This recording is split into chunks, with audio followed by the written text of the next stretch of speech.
हर organism की body से waste अलग अलग फॉर्म में निकलता है। जैसे आप, मैं, हम सब ह्यूमंस हैं, हम सब की बॉडी में से बेटा वेस्ट निकलता है in the form of urea. चलो जस्ट इमेजिन, तुम्हें क्या लगता है एक किडनी में कितने नेफ्रॉन्स हो सकते हैं? बेटा अप्रॉक्स 1 मिलियन नेफ्रॉन्स होते हैं एक किडनी में। ऑल्सो बेटा नेफ्रॉन्स का दूसरा नाम होता है यूरिनिफेरस ट्यूब्यूल्स। अब इस नेफ्रॉन के आसपास आप देख रहे हो, इस लूप ऑफ हेनले के आसपास ये नेटवर्क है, दिस इज वासा रेक्टा। तो बेटा आपकी बॉडी में जब ज्यादा कैल्शियम होता है तो कैल्शियम ऑक्सलेट के सॉल्ट बनती है, जिससे बेटा किडनी में स्टोन्स बनते हैं। Hello everyone, welcome to the platform of Physics Wala. I am your biology educator. My name is Dr. Arushit Ali. दिल से दीदी बुलाओ, दिल से मैम बुलाओ, दिल से बेस्टी बुलाओ, दिल से क्यूटी बुलाओ। तो भाई आज हम करने वाले हैं हमारी क्लास 11th ह्यूमन फिजियोलॉजी का chapter excretory products and there elimination. ठीक है, ये चैप्टर बहुत ही इजी है। इसमें कुछ ही पार्ट्स होते हैं जहां पर हर बच्चे को लगता है कि यार मैम हमें वो समझना है, जैसे कि urine formation, counter current mechanism and regulation of the kidney. ठीक है, उसके अलावा पूरा चैप्टर में बहुत ही बेसिक और इजी पॉइंट्स हैं। मैं पूरी कोशिश करूंगी कि हर कोना एनसीईआरटी का आपका इस चैप्टर के जरिए कवर हो जाए। तो आइए शुरुआत करते हैं आज के लेक्चर की। Without wasting any further more time, let's start with the chapter. ठीक है, पूरा चैप्टर कवर करेंगे हम लोग। सबसे पहले हम बात करेंगे कि कचरा बनता कैसे है। भाई सीधी सी बात है, हमारी बॉडी में बेटा अगर कोई भी प्रोडक्ट्स फॉर्मेशन हो रहे, कोई भी रिएक्शन हो रही है, तो साथ में वेस्ट भी बन रहा है। ठीक है, हमेशा बेटा जब भी कोई प्रोसेस होती है कचरा भी बनता है, और वो कचरा बेटा अलग अलग फॉर्म में हो सकता है। अमोनिया फॉर्म में हो सकता है, यूरिया फॉर्म में हो सकता है, यूरिक एसिड फॉर्म में हो सकता है, नाइट्रोजनस वेस्ट, किसी भी तरीके का वो वेस्ट हो सकता है, और उसको बॉडी से बाहर निकालना ही एक्सक्रीशन है। ठीक है, ड्यू टू मेटाबॉलिज्म, क्योंकि बेटा आपकी बॉडी के अंदर डाइजेशन हो रहा है, ठीक है, एब्जॉर्प्शन हो रहा है, एसिमिलेशन, हर चीज का एक ना एक रिएक्शन हो रहा है। रेस्पिरेशन का रिएक्शन चल रहा है, डाइजेशन का रिएक्शन चल रहा है, तो बेटा कचरा तो बनेगा ही। ठीक है, excess ingestion of certain substance, तो बेटा साथ में होता है एक्सक्रीशन ऑफ ना अमोनिया, यूरिया, यूरिक एसिड, कुछ आयंस जो बेटा एक्यूमुलेट हो जाते हैं, तो उनको बॉडी से निकालना जरूरी होता है। और जब हम ऐसे कचरे को बॉडी से बाहर निकालते हैं, उसी प्रोसेस को हम कहते हैं एक्सक्रीशन। ठीक है, अब एक्सक्रीशन बेटा जो होता है, अगर हम देखेंगे तो एक्सक्रीटरी प्रोडक्ट्स 3 टाइप के हो सकते हैं। ठीक है, हो सकता है किसी के जो एक्सक्रीटा है उसमें अमोनिया बाहर निकल रहा है, किसी के यूरिया निकल रहा है, किसी के यूरिक एसिड निकल रहा है। बेटा हर ऑर्गेनिज्म की बॉडी से वेस्ट अलग अलग फॉर्म में निकलता है। जैसे आप, मैं, हम सब ह्यूमंस हैं, हम सब की बॉडी में से बेटा वेस्ट निकलता है in the form of urea, इसलिए हम लोग कहलाते हैं यूरियोटेलिक। वैसे ही बेटा आप लोगों की अमीनोटेलिक होती हैं बेटा यूजुअली मछलियां जो पानी में रहती हैं। अगर आपके घर में आपने कभी कोई मछली पाली है तो जरूर उस एक्वेरियम को सूंघ के देखना एक बार। क्या ही खुशबू आएंगी आपको अमोनिया की। क्योंकि बेटा अगर आप कभी लेक पे गए हो, सी पे गए, आपको हमेशा एक स्मेल आती है, ओडर आती है वहां से, वो अमोनिया की होती है। क्योंकि बेटा यूजुअली मछलियां जो वेस्ट एक्सक्रीट आउट करती हैं, that is ammonia, and ammonia is the most toxic excretory substance. ठीक है, एक्सक्रीटरी प्रोडक्ट अगर अमोनिया है जो बाहर निकल रहा है थ्रू बॉडी सरफेस या गिल्स, ठीक है, अमोनिया आयंस निकल रहे हैं, बेटा अमोनिया को बॉडी में रिमूव करने के लिए खूब सारा पानी लगता है, क्योंकि टॉक्सिक भी वो बहुत है। बेटा ये टॉक्सिक सोच के कहीं तुम्हारे एक्स की याद तो नहीं आ गई? नहीं बेटा, क्योंकि यहाँ टॉक्सिसिटी एक्सक्रीटरी प्रोडक्ट की बात हो रही है। ठीक है, एग्जाम्पल्स क्या है? Aquatic amphibians, aquatic insects and fishes. फिर हम बात करते हैं यूरियोटेलिक। यूरियोटेलिक बेटा वो ऑर्गेनिजम्स जो यूरिया एक्सक्रीट आउट करते हैं। यूरिया बेटा मॉडरेटली टॉक्सिक होता है। ठीक है, यहां पे इसको रिमूव करने के लिए बहुत लेस वाटर का ही रिक्वायरमेंट होता है। टेरेस्ट्रियल एम्फीबियंस, मैमल्स और कुछ फिशेस बेटा यूरिया एक्सक्रीट आउट करती हैं। ज्यादातर बेटा मैमल्स और टेरेस्ट्रियल जो एनिमल्स होते हैं उनमें ये रहता है। यूरिक एसिड बेटा, यूरिक एसिड लीस्ट टॉक्सिक होता है रिमूव करना। ठीक है, इसमें सबसे कम अमाउंट ऑफ पानी चाहिए होता है बॉडी से रिमूव करने के लिए। जैसे बेटा चिड़िया, चिड़िया की अगर आपने पॉटी देखी है तो एकदम ऐसे चिपचिपी सी, ऐसे पेस्ट के फॉर्म में होती है। कबूतर का गिरा हो कभी आपके ऊपर, आपकी स्कूटी पे, आपकी गाड़ी पे। वैसे गाड़ी तो इस एज में कहाँ लेके घूम रहे हो, स्कूटी पे ही गिरा होगा बेटा, तो पता होगा आपको। टेरेस्ट्रियल इंसेक्ट्स और बर्ड्स और रेप्टाइल्स ये सब एक्सक्रीट आउट करते हैं, दैट इज यूरिक एसिड। तो हम देख सकते हैं यार, मछलियां अमोनिया, जो मैमल्स वगैरह हैं यूरिया, और ये चिड़िया वगैरह यूरिक एसिड। अब बात करते हैं एक्सक्रीटरी स्ट्रक्चर्स की। यार अलग अलग ऑर्गेनिजम्स के पास अलग अलग एक्सक्रीटरी स्ट्रक्चर्स होते हैं। जैसे हम लोगों के पास क्या है भाई, किडनी है, ठीक है, वैसे अलग ऑर्गेनिज्म के पास अलग अलग है। ये चीज हमने एनिमल किंगडम में भी पढ़ी है। बेटा आपने एक चीज तो नोटिस करी होगी, ह्यूमन फिजियोलॉजी के हर चैप्टर की शुरुआत में जो चीजें हम एनिमल किंगडम में पढ़ चुके हैं उन सब की कहीं ना कहीं बात की जाती है।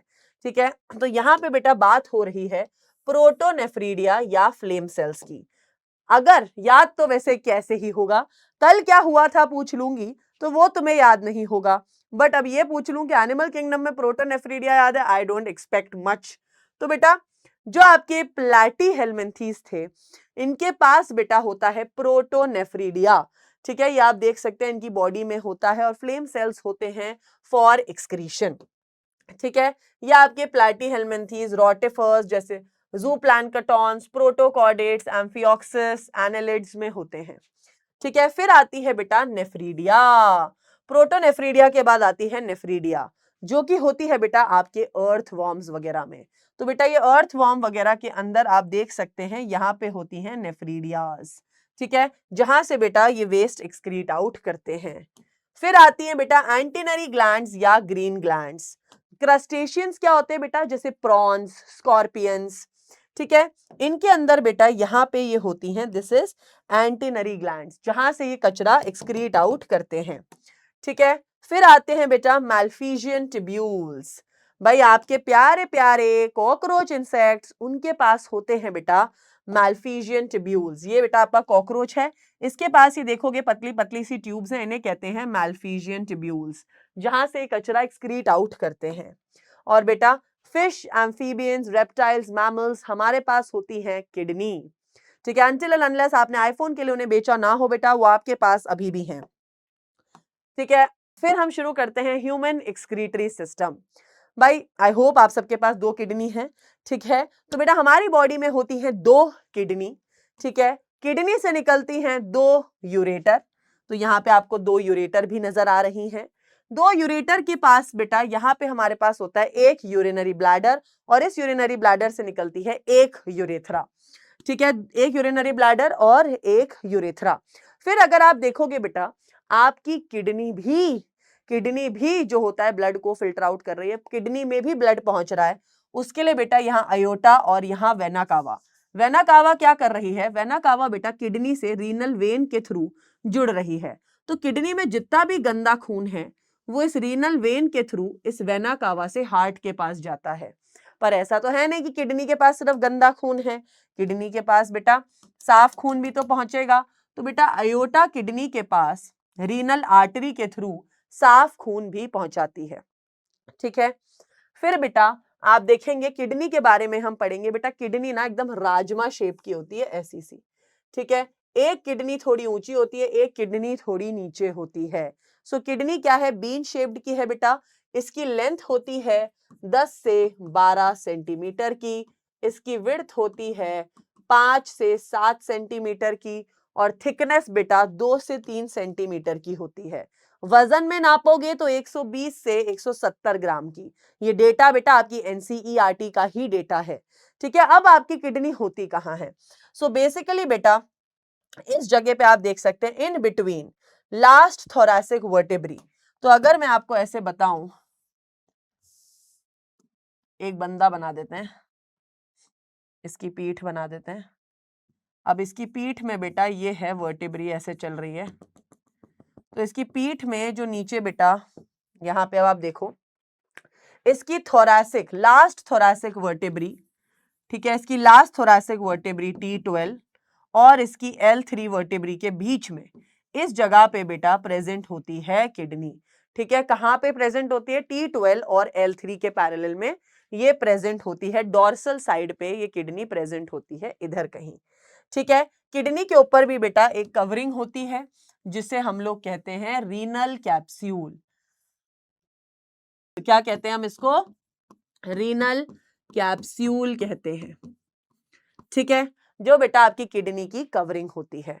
अगर बेटा हम लोग किडनी का एक डायग्राम देखें तो आप लोगों को सबसे पहले ये पता होना चाहिए कि आपकी किडनी के ऊपर तो एक कवरिंग है जो अभी हमने बात करी, इज अ रीनल कैप्सूल। इसके अलावा बेटा आपकी किडनी में साफ खून की नली भी आ रही है, रीनल आर्टरी भी आ रही है, रीनल वेन भी आ रही है, यहाँ से बेटा यूरेटर भी निकल रहा है, यहाँ पे नर्व्स भी आ रही हैं। तो बेटा आपकी किडनी के अंदर नर्व्स आ रही हैं, यूरेटर निकल रहा है, रीनल आर्टरी आ रही है, रीनल वेन निकल रही है, कितना कुछ आपकी किडनी से बेटा यहाँ से सिर्फ एक पॉइंट से निकल रहा है। इस पॉइंट को बेटा कहते हैं हम हाइलम। ठीक है, ये एक सिंगल ओपनिंग है। ये क्या है? एक सिंगल ओपनिंग है जहां से बेटा ब्लड वेसल्स, नर्व्स और यूरेटर किडनी से पास हो रहे हैं। ठीक है, इस पॉइंट को हम कहते हैं हाइलम। अब बेटा हम हमारी किडनी का जो डायग्राम है थोड़ा अच्छे से समझते हैं। सो बेसिकली बेटा जो आपकी किडनी होती है, बहुत प्यार से बनाएंगे हम। किडनी के पास बेटा आउटर कवरिंग तो हम 2-3 बार बात कर ही चुके हैं कि रीनल कैप्सूल है। ठीक है, अब बेटा किडनी के अंदर 2 रीजन्स होते हैं, that is cortex and medulla. बेटा मेड्यूला होता है इनर रीजन, कॉर्टेक्स होता है बाहर का रीजन। तो बेटा ये जितना भी रीजन आप ये देख रहे हैं, ये बाहर का region, this is all cortex. ठीक है, इस रीजन को बेटा हम क्या कहते हैं? कॉर्टेक्स कहते हैं, जो इसका पेरिफेरल रीजन है बाहर का। अब इसका जो इनर रीजन होता है, यहां प्रेजेंट होते हैं ऐसे, इन्हें कहते हैं मेड्यूलरी पिरामिड्स। इन्हें क्या कहते हैं? Medullary pyramids. ये ऐसे बने होते हैं बेटा, इन्हें कहते हैं medullary pyramids. These are called as medullary pyramid. अब बेटा इस मेड्यूलरी पिरामिड से यहां पर ये जो ट्यूब निकल रही है, this is called as minor calyx. और बेटा ये जो बड़ी ट्यूब है इधर वाली, दैट इज मेजर कैलिक्स। ये बेटा ये सारी रीजन्स मिलकर बनाते हैं आपका मेड्यूला। क्या बनाते हैं? ये आपका मेड्यूला रीजन। मेड्यूला रीजन क्या होता है? ये इनर रीजन। ये जो बाहर का रीजन होता है, दिस इज दी कॉर्टेक्स। अब आप सोच रहे होगे मैम ये जो नीले रंग का आपने एक रीजन बनाया है, ये क्या है? बेटा this region is called as renal pelvis. ये रीजन क्या कहलाता है? रीनल पेल्विस कहलाता है। ठीक है, फिर बेटा हम बात कर रहे हैं कि यार ये कॉर्टेक्स जो है, ये कॉर्टेक्स का कुछ हिस्सा होता है जो बेटा आप देख रहे हो ऐसे ये बीच बीच में से घुस रहा है। देख रहे हो ये बीच बीच में ये कॉर्टेक्स का कुछ हिस्सा यहाँ पे मेड्यूला में घुस रहा है। इस रीजन को बेटा हम कहते हैं, ठीक है, इस रीजन को, ये जो रीजन है this is called as renal column of Bertini. Renal column of Bertini मतलब क्या है बेटा? कॉर्टेक्स का कुछ हिस्सा है जो मेड्यूला के टूवर्ड्स एक्सटेंड हो रहा है। ठीक है, ये मेड्यूला के टूवर्ड्स कुछ हिस्सा एक्सटेंड हो रहा है, this is called as renal column of Bertini. तो बेटा ये सारी चीजें मिलकर बनाती हैं आपकी किडनी। याद रखेंगे, ये जो पेरिफेरल रीजन है बाहर वाला, दिस इज दी कॉर्टेक्स, और ये जो अंदर वाला रीजन है, this is the medulla region. ठीक है, तो बेटा हम क्या देख रहे हैं? किडनी के पास कॉर्टेक्स है और मेड्यूला है। कॉर्टेक्स क्या है बेटा? आउटर रीजन है, जहां पे रीनल कॉलम ऑफ बर्टिनी क्या है? कॉर्टेक्स का वो हिस्सा जो मेड्यूला में एक्सटेंड हो रहा है, ये हिस्सा जो एक्सटेंड हो रहा है। फिर मेड्यूला क्या है बेटा? इनर रीजन है, जहां medullary pyramid, renal pelvis, major calyx and minor calyx है। ठीक है, ये सब मिलाकर क्या है आपका? मेड्यूला। राइट, चलिए फिर बेटा हमने देखा ये सेम डायग्राम आप देख सकते हैं। देखिए कितने प्यारे से बेटा ये मेड्यूलरी पिरामिड्स बने हुए हैं। ठीक है, ये मेड्यूलरी पिरामिड्स बने हुए हैं। ओके, और इनके जो बाहर का रीजन है ये आप देख रहे हैं, दिस इज दी कॉर्टेक्स। फिर आता है बेटा यूरेटर। यूरेटर का काम ही क्या है? किडनी में जो यूरिन बन रहा है, किडनी में जो सुसु बन रहा है भाई साहब, क्या काम है इसका? भाई जो किडनी के अंदर यूरिन बन रहा है उसको यूरिनरी ब्लैडर तक पहुंचाना। उसे यूरिनरी ब्लैडर तक पहुंचाने का काम ही यूरेटर का होता है। ठीक है, तो यूरेटर क्या है भाई? पेयर में होता है, ये यूरिन को किडनी से यूरिनरी ब्लैडर तक ले जाता है। अब यूरिनरी ब्लैडर बड़ा मस्त ऑर्गन है। यूरिनरी ब्लैडर में बेटा आपका सुसु कलेक्ट होता है। अब यूरिनरी ब्लैडर की भी एक कैपेसिटी है, जैसे भाई इस बॉटल की कैपेसिटी है, मैं इस बॉटल को यहां तक भर दूंगी, उसके बाद इसमें से पानी गिरने लग जाएगा। उसी तरीके से बेटा आपके यूरिनरी ब्लैडर की भी कैपेसिटी है। अगर ये थोड़ा बहुत भरा है तब तक तो बेटा आपको सुसु नहीं आएगी, क्योंकि थोड़ा बहुत ही यूरिन है इसमें।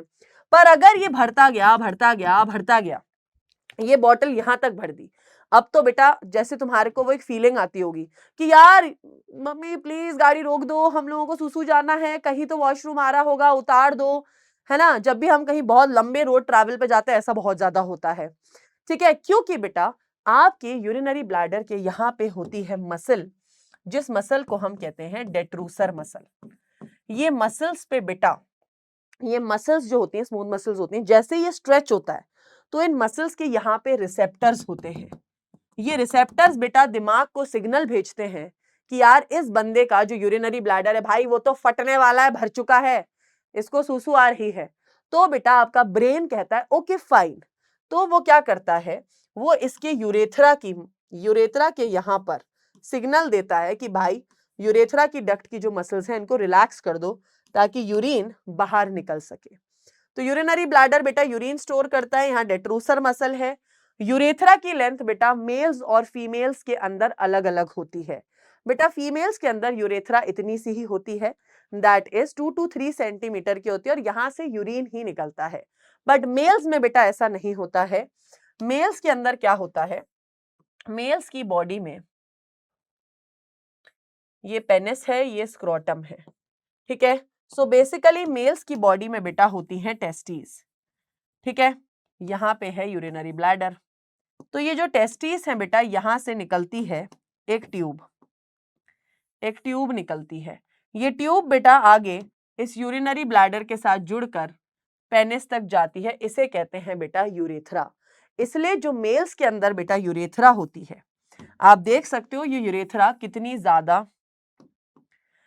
ज्यादा लंबी है, ठीक है। यूरेथ्रा काफी ज्यादा लंबी होती है, प्लस ये यूरेथ्रा के अंदर से ही यहीं से यूरिन निकलेगा और यहीं से सीमन भी निकलेगा, ठीक है। इसलिए बेटा इसे यूरिनोजेनाइटल डक्ट कहते हैं। मेल्स के अंदर क्या कहते हैं, 20 to 25 सेंटीमीटर लंबी होती है, यूरिनोजेनाइटल डक्ट कहते हैं, जहां से यूरिन और सीमन निकलता है, ठीक है। फिर आता है बेटा नेफ्रॉन। नेफ्रॉन मैम, न्यूरॉन तो हम पढ़ते हैं structural and functional unit of brain, but nephron होता है बेटा structural and functional unit of kidney.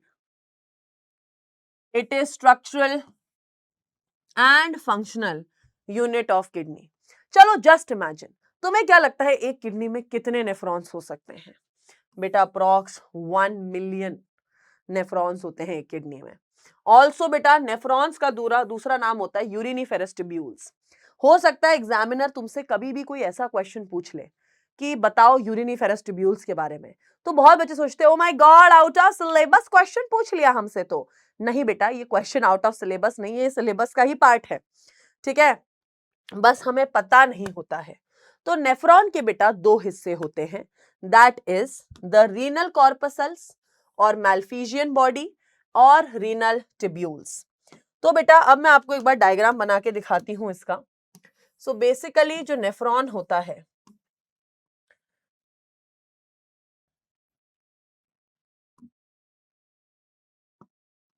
ठीक है, नेफ्रॉन में बेटा, ठीक है, नेफ्रॉन में बेटा यहां पर आती है गुच्छा ऑफ कैपिलरीज, इनको हम कहते हैं ग्लोमेरुलस। ये गुच्छा ऑफ कैपिलरीज को क्या कहते हैं? ग्लोमेरुलस। फिर बेटा ये जो आप कप शेप्ड देख रहे हो इसे कहते हैं बोमेन्स कैप्सूल। क्या कहते हैं इसे? बोमेन्स कैप्सूल, ठीक है। इसमें बेटा जो ब्लड है वो फिल्टर होके इसी में आता है। ये होता है बेटा पीसीटी। पीसीटी माने प्रॉक्सिमल कॉन्वोल्यूटेड ट्यूब्यूल। फिर ये होता है बेटा लूप ऑफ हेनले, क्योंकि एक लूप है ये, ठीक है। फिर इस लूप के बाद आता है बेटा DCT which is distal convoluted tubules, and ये होता है बेटा कलेक्टिंग डक्ट, ठीक है। कलेक्टिंग डक्ट बेटा एक नेफ्रॉन का पार्ट नहीं है। कलेक्टिंग डक्ट से, एक कलेक्टिंग डक्ट से बहुत सारे न्यूरॉन्स जुड़े हो सकते हैं, ठीक है। अगर मैं आपको ऐसे दिखाऊं, ये देखो, ये रही बेटा एक कलेक्टिंग डक्ट, इससे देखो एक न्यूरॉन इससे जुड़ा हुआ है, एक न्यूरॉन इससे जुड़ा हुआ है, तो बेटा एक कलेक्टिंग डक्ट से न्यूरॉन जुड़ा हो सकता है, समझे? एक कलेक्टिंग डक्ट से न्यूरॉन जुड़ा हो सकता है, राइट? अब आपको ये भी पता होना चाहिए कि यार आपकी किडनी के, ठीक है, कि आपकी किडनी के भाई कुछ, जैसे एक हिस्सा है न्यूरॉन का, कुछ हिस्सा होता है जो कॉर्टेक्स में होता है, कुछ हिस्सा होता है जो मेड्यूला में होता है। ज्यादातर जो आप ऊपर का हिस्सा देख रहे हो ये कॉर्टेक्स में होता है और नीचे का हिस्सा जो होता है ज्यादातर मेड्यूला में होता है, ठीक है। तो हम नेफ्रॉन में हमने क्या देखा कि रीनल कॉर्पसल या मैलफिजियन बॉडी आप किसको कहते हैं?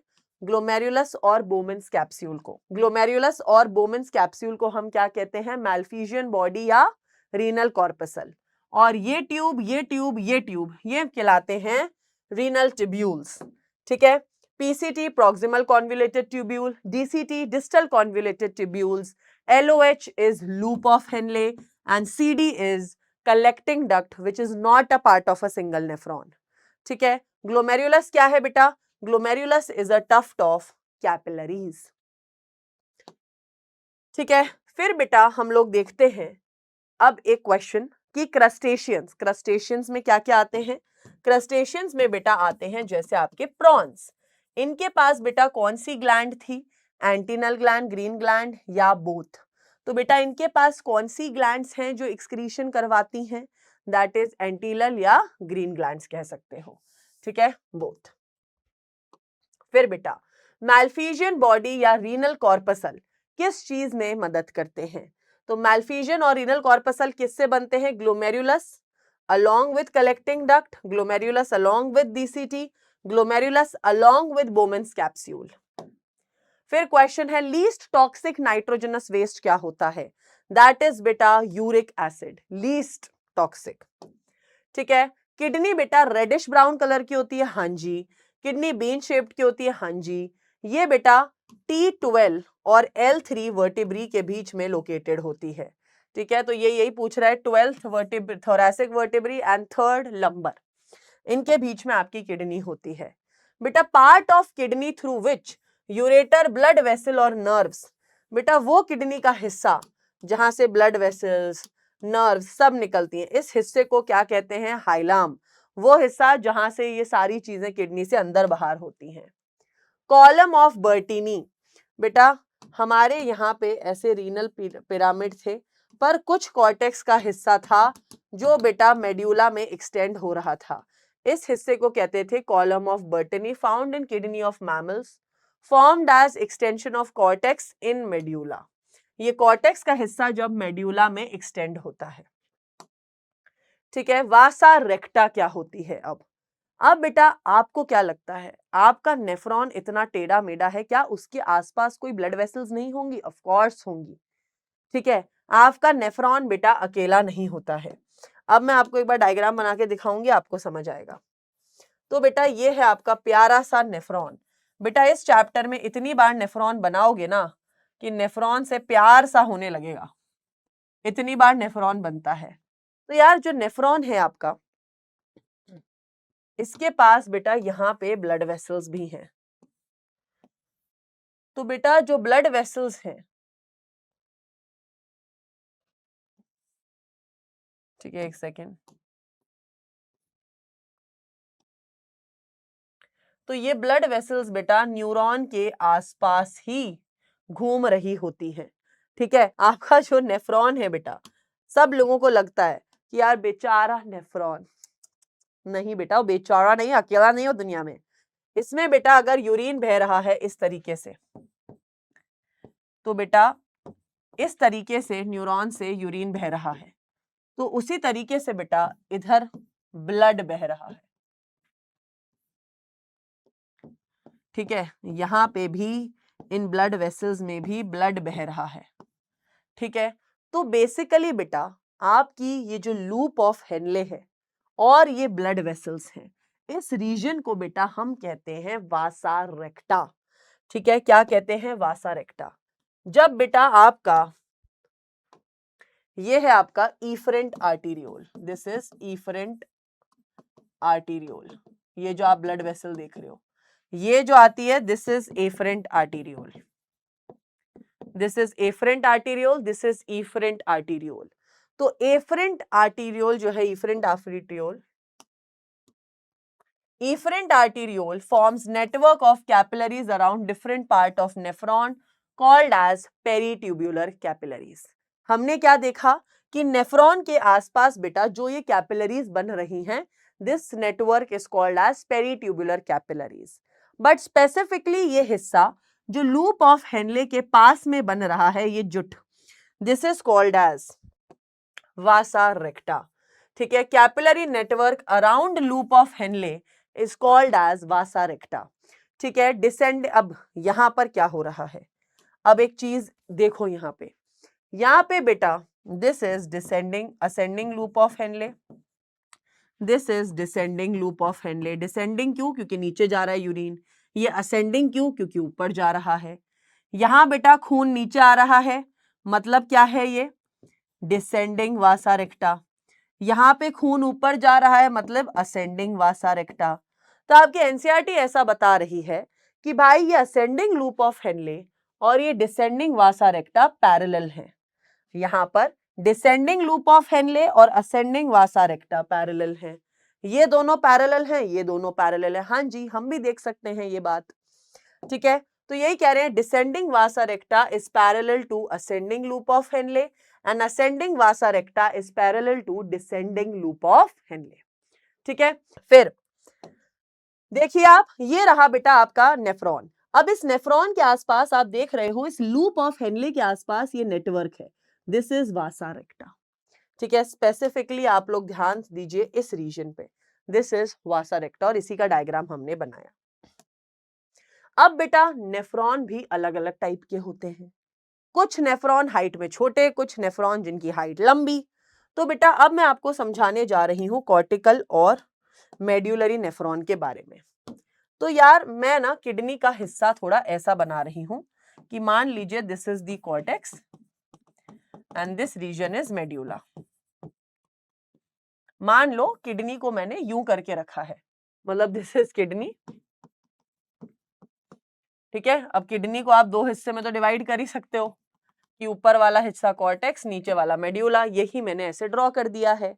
तो बेटा कुछ नेफ्रॉन्स होते हैं, कुछ नेफ्रॉन्स होते हैं जो बेटा सिर्फ इतना ही एक्सटेंड कर रहे हैं। ठीक है, कॉर्टेक्स में, इन्हें कहते हैं कॉर्टिकल नेफ्रॉन्स, जो सिर्फ कॉर्टेक्स में ही है, इनका कुछ ही हिस्सा, थोड़ा सा ही हिस्सा जो है मेड्यूला में आ रहा है। पर कुछ नेफ्रॉन्स होते हैं बेटा जिनका लूप ऑफ हेनले काफी लंबा होता है। ठीक है, काफी ज्यादा ये एक्सटेंड कर रहे हैं मेड्यूला रीजन में। ठीक है, जो बेटा इन्हें कहते हैं कॉर्टिकल नेफ्रॉन्स,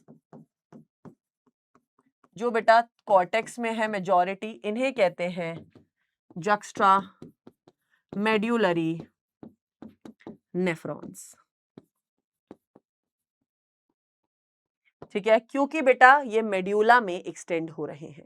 ठीक है, तो इसी तरीके से हमने दो नेफ्रॉन्स देखे, कॉर्टिकल नेफ्रॉन्स जो 85% नेफ्रॉन बेटा आपकी किडनी में जो होते हैं, they are cortical nephrons, and 15% nephrons जो होते हैं that are juxta medullary nephrons. ठीक है, इनमें बेटा इनका लूप ऑफ हेनले, इनका लूप ऑफ हेनले छोटा है, इनका लूप ऑफ हेनले बहुत लंबा है। यस, सही बात है, इनका लूप ऑफ हेनले बेटा डीपली पेनिट्रेट हो रहा है मेड्यूला में। इनमें बेटा वासा रेक्टा या तो होगी ही नहीं या थोड़ी बहुत होगी। यहाँ पे बेटा वासा रेक्टा बहुत अच्छे से डेवलप्ड होगी। ठीक है, फिर बेटा यहाँ पे ये सिर्फ एक्सक्रीशन का काम करते हैं, ये एक्सक्रीशन और ऑस्मो रेगुलेशन का काम करते हैं। ठीक है, डिफरेंस पता होना चाहिए आप लोगों को बहुत अच्छे से। ठीक है, ये आप देख सकते हैं कि जो नेफ्रॉन है उसका कुछ हिस्सा कॉर्टेक्स में होता है और कुछ हिस्सा मेड्यूला में होता है, विच मींस ये जक्स्ट्रा मेड्यूलरी नेफ्रॉन है। अब आता है बेटा very important part, that is JGA, juxta medullary apparatus. ये बहुत लोगों की समझ से परे हो जाता है कि ये क्या है? तो बेटा होता क्या है, आपका जो close proximity between afferent arteriole and DCT. तो मैम ये एफरेंट आर्टीरियोल और डीसीटी के बीच में ऐसा क्या रिश्ता है? तो बेटा मैं आपको बताती हूं।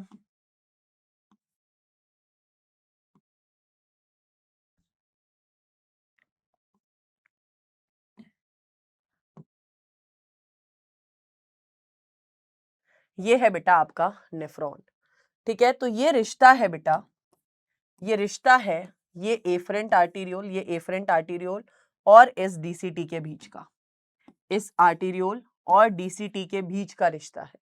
अब बहुत लोग सोच रहे होंगे मैम ये रिश्ता हो कैसे रहा है? बेटा आप सोचिए कि अगर इसका मुंह मैं थोड़ा यूं बना दूं,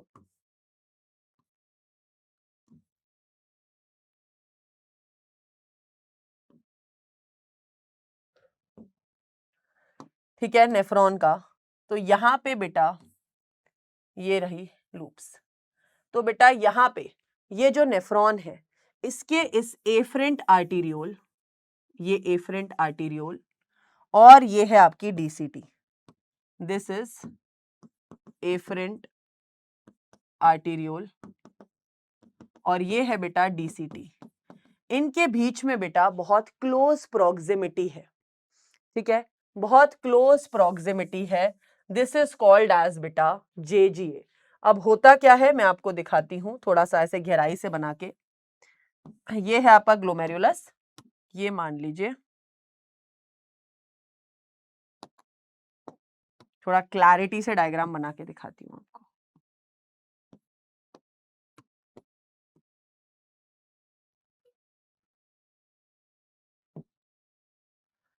और यहां पे बना देते हैं डीसीटी।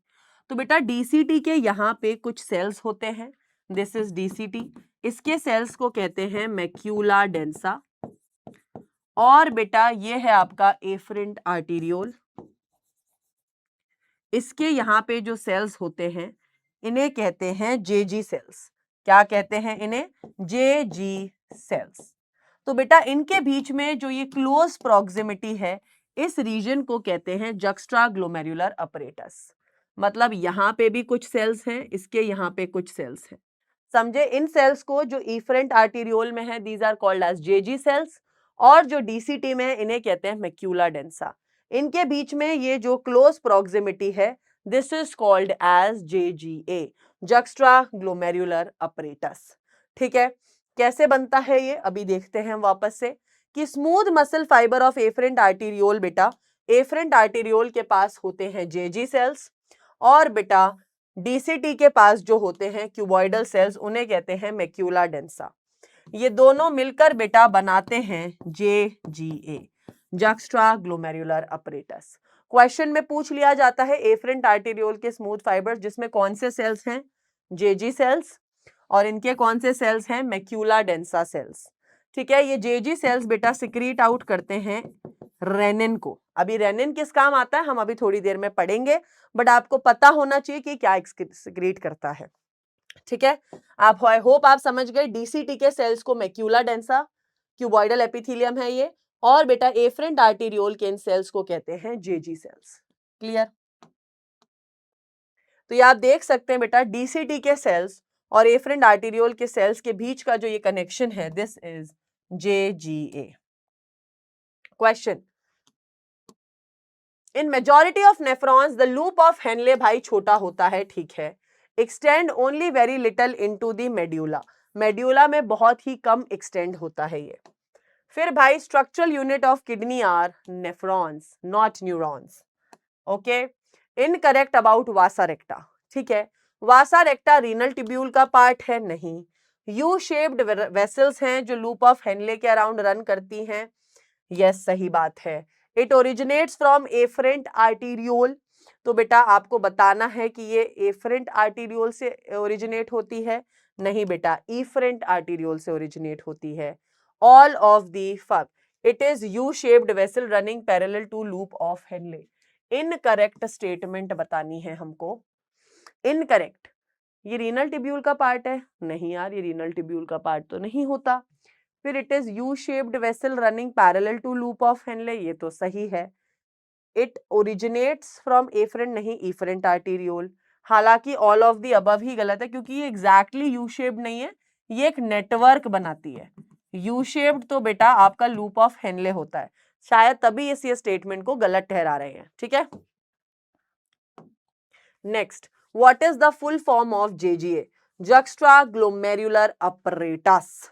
ठीक है, next, mechanism of urine formation important. इधर से आप मान के चलिए, आपके चाहे स्कूल एग्जाम हो चाहे आपका नीट का एग्जाम हो, यहां से क्वेश्चन आना बनता ही है अगर एक्सक्रीशन चैप्टर से क्वेश्चन बन रहा है तो। इसमें 3 स्टेप्स होते हैं, ultra filtration, tubular reabsorption and tubular secretion. आइए बेटा एक एक करके हम हर स्टेप को समझेंगे। सबसे पहले यार हम अल्ट्रा फिल्ट्रेशन के बारे में समझेंगे कि यार फिल्ट्रेशन होता कैसे है। तो बेटा इस चीज को सबसे पहले मैं एक डायग्राम बना के समझाना चाहूंगी। सो बेसिकली बेटा क्या होता है, ये है आपका Bowman's capsule, this is Bowman's capsule of the nephron, और इसके यहाँ पे एक कैपिलरीज का, ये कैपिलरीज का इसके यहाँ पे ये नेटवर्क है। ठीक है, नेटवर्क ऑफ कैपिलरीज है विच इज ग्लोमेरुलस। ठीक है, दिस इज ग्लोमेरुलस। तो बेटा इन कैपिलरीज के यहां पर भी कुछ सेल्स होते हैं। भाई याद करेंगे ब्लड वेसल्स के सेल्स को क्या कहा जाता है? एंडोथीलियम। यहाँ बोमेन्स कैप्सूल के यहाँ पे भी बेटा कुछ सेल्स होते हैं जिन्हें हम कहते हैं पोडोसाइट्स। और बाकी बेटा ये आपका सिंपल एपिथेलियम यहाँ पे होता है, और बीच में बेटा ये जो खाली जगह है इसे कहते हैं basement membrane. So basically we have endothelium cells, we have basement membrane, and we have podocytes। ठीक है, पोडोसाइट्स क्या है बेटा? ये कुछ स्पेशलाइज्ड सेल्स हैं जो बोमेन्स कैप्सूल के इस रीजन में है। ये एक्चुअली कुछ ऐसे दिखते हैं।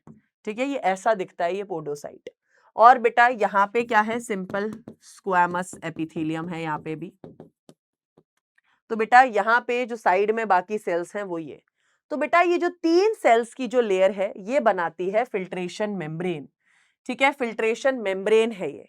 इस मेम्ब्रेन से बेटा जो है ब्लड फिल्टर आउट होता है, यूरिन बनना यहीं से शुरू होता है। तो आपको क्या लग रहा है आपका यूरिन कैसे बन रहा है? क्योंकि बेटा आपका जो ब्लड है उसमें कुछ कचरा है, अब उस कचरे से ही आगे जाके यूरिन बनेगा। तो बेटा सबसे पहले तो ये जो आपकी ब्लड वेसल्स हैं ये इस खून को यहाँ लाती हैं, फिर ये खून बेटा यहाँ पे फिल्टर आउट होता है इस मेम्ब्रेन से।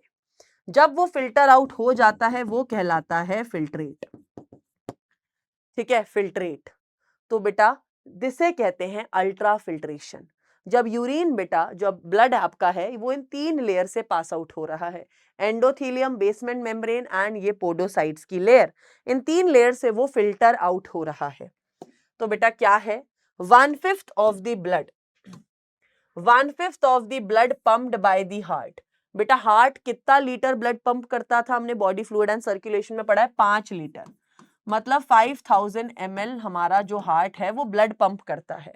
इसका 1/5 मतलब 1000 से 1100 से 1200 ml ब्लड जो है किडनी के पास आता है टू फिल्टर आउट। तो किडनी बेटा पर मिनट कितना ब्लड फिल्टर कर रही है? 1100 से 1200 ml।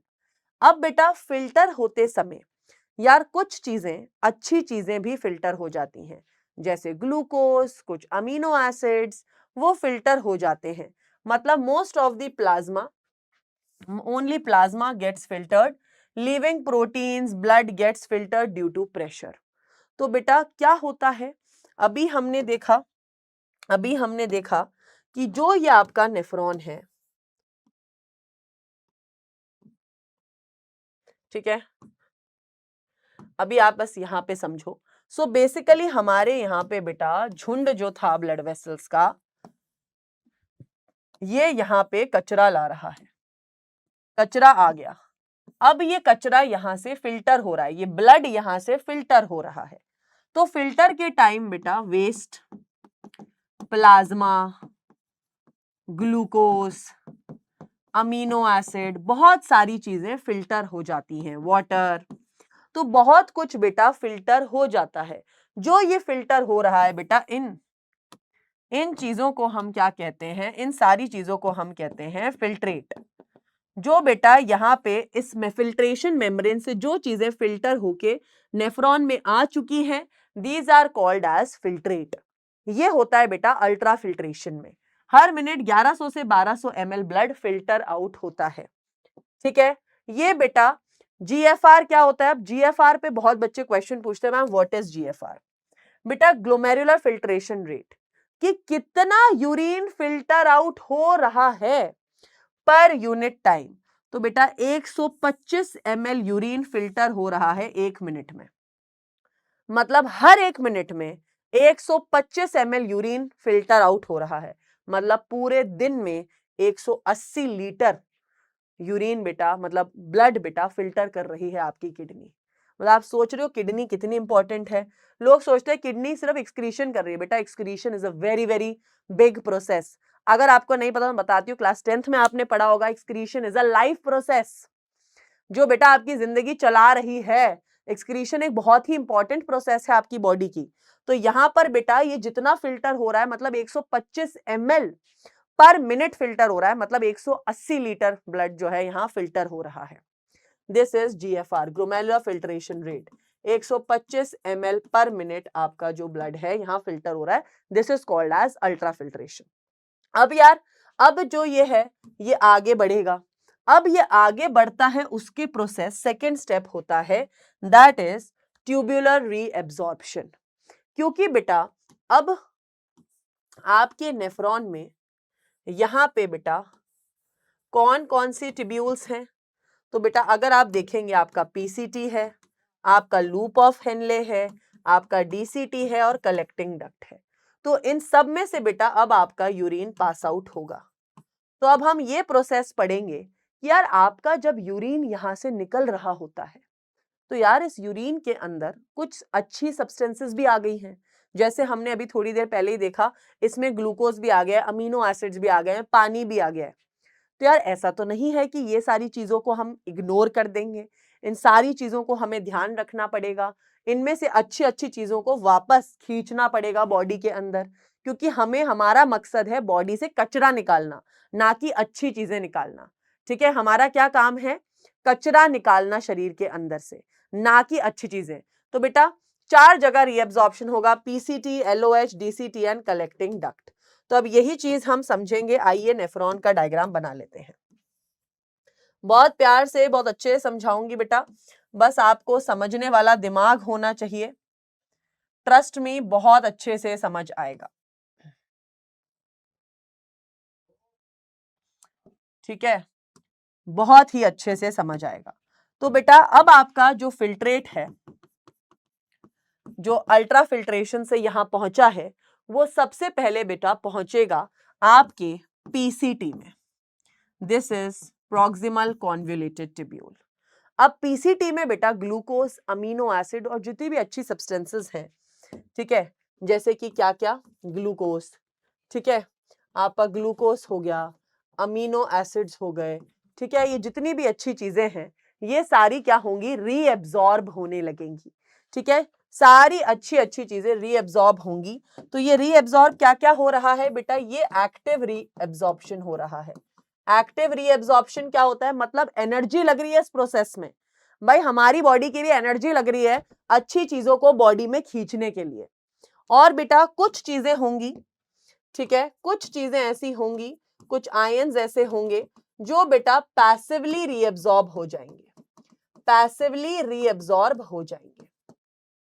ठीक है, पैसिव रीएब्जॉर्प्शन हो रहा है कुछ सब्सटेंसेस का। तो बेटा हम क्या कर रहे हैं? पीसीटी के अंदर से कुछ कुछ जो चीजें हैं, अच्छी अच्छी चीजें रीएब्जॉर्ब करा रहे हैं।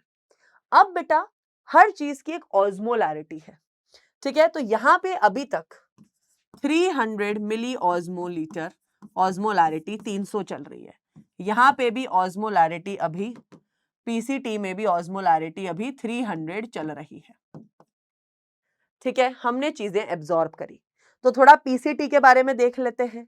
बेटा पीसीटी के अंदर क्या हो रहा है, सबसे बड़ा सवाल, मैक्सिमम रीअब्जॉर्प्शन इंपॉर्टेंट क्वेश्चन आता है। नेफ्रॉन में सबसे ज्यादा रीअब्जॉर्प्शन कहां हो रहा है, पीसीटी में।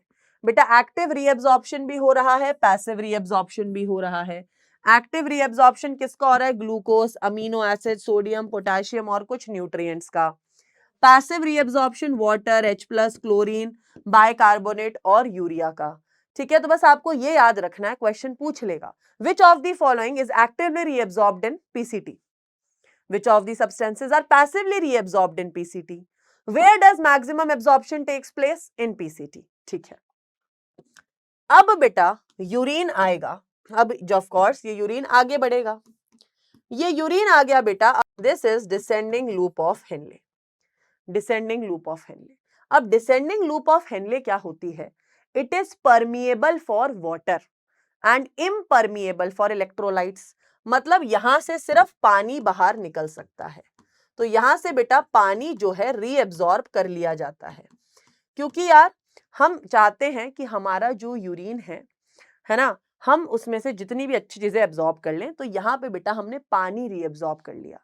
अब सीधी सी बात है बेटा, अगर मैं इस बॉटल में से, नमक और पानी है मान लो इस बॉटल में, और इस बॉटल में इतना नमक है और इतना ही पानी बचा है, अब तो ये कॉन्सेंट्रेटेड हो जाएगा, ऑस्मोलैरिटी बढ़ जाएगी। तो बेटा ऑस्मोलैरिटी जो होती है, यहां पे तो 300 थी, तो ऑस्मोलैरिटी बेटा 300, 400, 600, 800, यहां तक बेटा ऑस्मोलैरिटी हो जाएगी 1200। क्यों? क्योंकि पानी निकाल दिया आपने, आप इसमें से पानी खींच रहे हो, तो आयंस बच रहे हैं, तो ऑस्मोलैरिटी बढ़ गई। इसलिए बेटा कहते हैं ये जो ऊपर का हिस्सा है कॉर्टेक्स, यहां पे ऑस्मोलैरिटी ऊपर के हिस्से में कम होती है, नीचे ऑस्मोलैरिटी ज्यादा होती है। अब बेटा ये यूरिन कह रहा है यार कि मैं सिर्फ असेंडिंग डिसेंडिंग लूप में तो बैठा नहीं रह जाऊंगा, मेरे को असेंडिंग लूप में जाना है। अब तो ये बेटा असेंडिंग लूप में जा रहा है, this is ascending loop of Henley. अब बेटा असेंडिंग लूप में एक हिस्सा होता है पतला और एक हिस्सा होता है मोटा। Ascending loop of Henle is impermeable to water, मतलब यहां से पानी तो नहीं निकलता, यहां से बेटा रीअब्सॉर्ब होते हैं आयंस। क्या रीअब्सॉर्ब होते हैं यहां से, आयंस। बट बेटा जो पतली वाली साइड है थिन असेंडिंग लूप में से पैसिवली रीअब्सॉर्प्शन हो रहा है, पर थिक लूप में से एक्टिव, यहां एक्टिव रीअब्सॉर्प्शन हो रहा है, यहां पैसिव रीअब्सॉर्प्शन हो रहा है। इधर बेटा पानी नहीं निकलता, इलेक्ट्रोलाइट्स रीअब्सॉर्ब हो रहे हैं, विच मींस वापस से ऑस्मोलैरिटी बेटा 1200 से 800 ऊपर जा रही है, 600, 400, वापस बेटा ऑस्मोलैरिटी 300 हो गई। इस बार आपने नमक सारा निकाल लिया, मतलब सारे इलेक्ट्रोलाइट्स निकाल लिए, मतलब अब पानी ज्यादा हो गया, तो वापस से बेटा ऑस्मोलैरिटी 300 पहुंच गई। बेटा आप लोग सोच रहे होंगे मैम ये क्या ही चल रहा है, कभी ऑस्मोलैरिटी कम, फिर ज्यादा, फिर कम। बेटा क्योंकि ये आपको दिखाना चाह रहे हैं कि नेफ्रॉन में आप देखो हमेशा ऊपर का हिस्सा ज्यादा डाइल्यूटेड है, नीचे का हिस्से में ज्यादा कॉन्सेंट्रेटेड होता है। याद रखना, काम आएगी अभी ये बात। फिर बेटा अगर हम देखें लूप ऑफ हेनले में रीअब्सॉर्प्शन में क्या हो रहा है, डिसेंडिंग लूप और असेंडिंग लूप में। डिसेंडिंग लूप में बेटा इम्परमिएबल टू इलेक्ट्रोलाइट्स है, मतलब यहां से पानी का रीअब्सॉर्प्शन हो रहा है और ऑस्मोलैरिटी 1200 हो गई। असेंडिंग लूप ऑफ हेनले में बेटा वाटर का नहीं, आयंस का रीअब्सॉर्प्शन हो रहा है। यहां पे जो इसका थिन पार्ट है वहां पैसिव रीअब्सॉर्प्शन हो रहा है, जो थिक पार्ट है वहां एक्टिव रीअब्सॉर्प्शन हो रहा है, आयंस का ही हो रहा है। ऑस्मोलैरिटी बेटा वापस 300 पहुंच गई। ठीक है, यही चीज हमने देखी। हमने क्या देखा, यहां पर पानी निकल रहा था तो ऑस्मो कॉन्सेंट्रेटेड हो गया यूरिन। अब यहां पे आपने आयंस निकाल लिए तो वापस यूरिन डाइल्यूट हो गया। अब आता है बेटा यूरिन डीसीटी के पास, distal convoluted tubules. Distal convoluted tubules में बेटा यहां पे कंट्रोल करने आ जाते हैं हॉर्मोन्स। डिस्टल कॉन्वोल्यूटेड ट्यूब्यूल बेटा एक बहुत ही खास हिस्सा है नेफ्रॉन का, जिधर बेटा जो आपके हॉर्मोन्स हैं उनका चलती है। ठीक है, तो यहां पे बेटा कौन से हॉर्मोन्स आते हैं, तो डीसीटी में होता है बेटा कंडीशनल रीएब्जॉर्प्शन। ठीक है, पैसिव रीएब्जॉर्प्शन होता है। यहाँ पे बेटा हाइपोथैलेमस से पिट्यूटरी हाइपोथैलेमस सिक्रीट कराता है एडीए। एडीए हार्मोन होता है एंटी डायूरेटिक हार्मोन, जो बेटा डीसीटी से पानी का रीएब्जॉर्प्शन कराता है। और बेटा किडनी के ऊपर एड्रिनल ग्लैंड रिलीज करती है एल्डोस्टेरोन, जो बेटा क्या रीएब्जॉर्ब कराता है, sodium and chlorine ion, which means आपके डीसीटी के यहां पे बेटा दो हार्मोन्स आते हैं, एडीएच एंड एल्डोस्टेरोन। तो ये एडीएच तो बेटा पानी रीएब्जॉर्ब कराता है और बेटा एल्डोस्टेरोन आयंस को रीएब्जॉर्ब कराता है। ठीक है, तो क्या हो रहा है यहां पे बेटा एडीएच पानी का रीएब्जॉर्प्शन करवा रहा है, एल्डोस्टेरोन आयंस का रीएब्जॉर्प्शन करा रहा है। मजा ही आ गया मैम। इसे ही बेटा कहते हैं कंडीशनल रीएब्जॉर्प्शन, कि यहाँ पे कंडीशन लगी हुई है कि ये हार्मोन्स आएंगे तभी ये रीएब्जॉर्प्शन यहाँ पे होगा।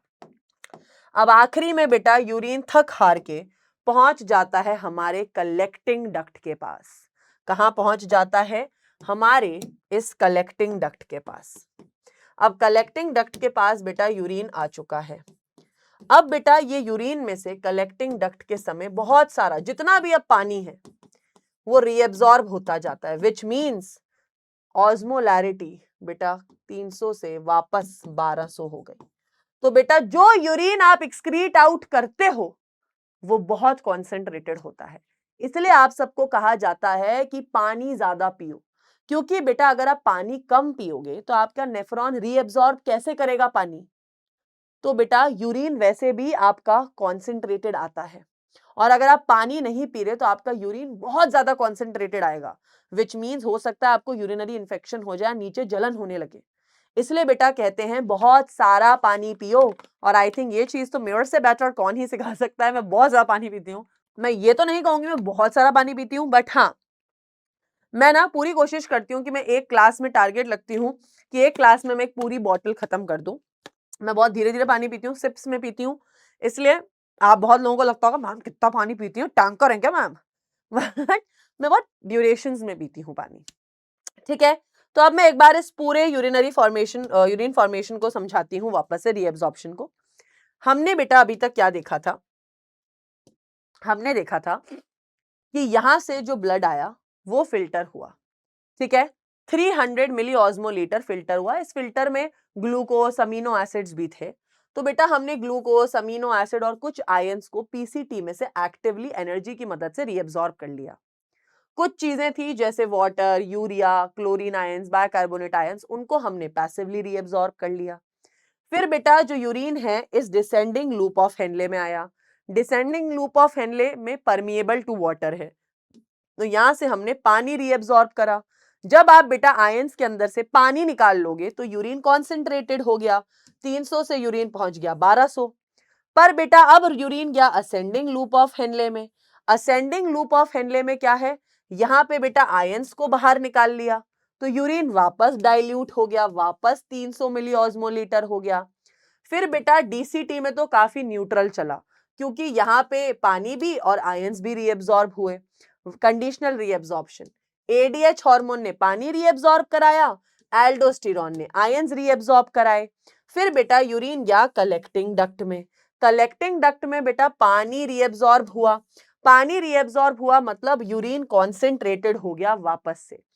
इसलिए बेटा हम लोग ऐसा कहते हैं कि मैक्सिमम वाटर का रीएब्सॉर्प्शन बेटा वाटर का यहां होता है कलेक्टिंग डक्ट में। ठीक है, और यूरिन बेटा कॉन्सेंट्रेटेड हो गया। सोचो जब नेफ्रॉन में यूरिन घुसा था, जब नेफ्रॉन में यूरिन घुसा था तब तो बेटा यूरिन 300 मिली ऑस्मोलीटर था, बट जब यूरिन बाहर निकला तो 1200 मिली ऑस्मोलीटर था, which means 4 times concentrated. 300 into 4 क्या होता है 1200। 4 टाइम्स कॉन्सेंट्रेटेड यूरिन बेटा आप एक्सक्रीट आउट करते हो। 99% रीएब्सॉर्ब हो जाती हैं सारी चीजें। ठीक है, दिस इज यूरिन फॉर्मेशन।